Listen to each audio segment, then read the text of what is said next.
My name's Jake Tonkel, and I grew up in the South Bay, just down the road in Los Gatos. When my parents got divorced, we moved into District 6, where I live now.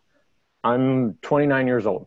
I'm looking to have a seat on San Jose City Council and excited about the momentum that we have in this campaign built around improving the inequality within District 6 and the city of San Jose. I'm a former Peace Corps volunteer. I spent years in a small village outside of Marrakesh, Morocco, working with seniors, with children on HIV/AIDS, healthcare projects, water access. It was the opportunity for me to really take a hands-on listening approach because it was in a community where I didn't know the language very well, I didn't know the culture, and I learned both of those things over the years that I was there. As I moved home, I found my job back in biomedical engineering.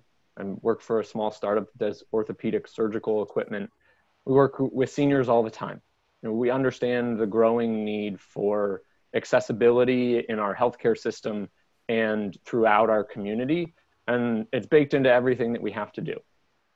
My mom is a hospice social worker. She sees patients all over Silicon Valley, but then also sees patients in District 6. And she understands the disparity that we are seeing.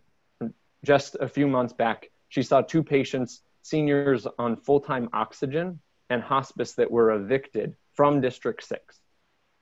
We need protections in place when Social Security next year is expected to be less than 1%. And my opponent thinks that a 5% rent control per year change is appropriate. We know that people are going to be pushed out. We need stronger protections for renters, and it has to come through advocacy at the city level. I've knocked on doors in our neighborhood that are empty because people have been illegally evicted. So we need to be proactive in that approach.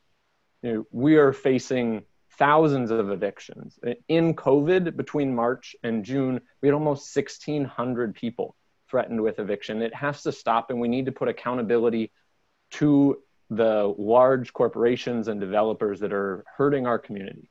It's a huge reason why I'm running this campaign without money from corporations or developers, incredibly grassroots, so that we can get every voice in the district heard, and heard well, right? In terms of our COVID response for seniors, we have to, again, be proactive. As someone who was shopping for groceries to deliver through some of our mutual aid programs, it's very clear that people immediately needed help.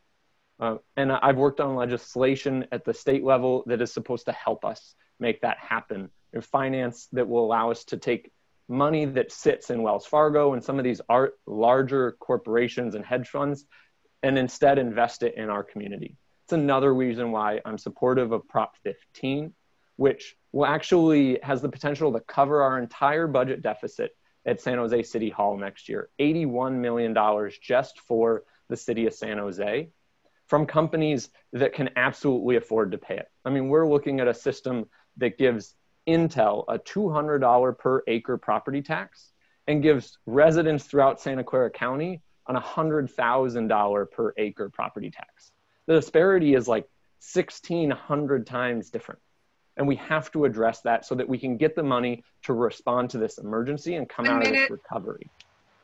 Excited to be supported by Senator Jim Bell, who just spoke about the need for social justice legislation with our community.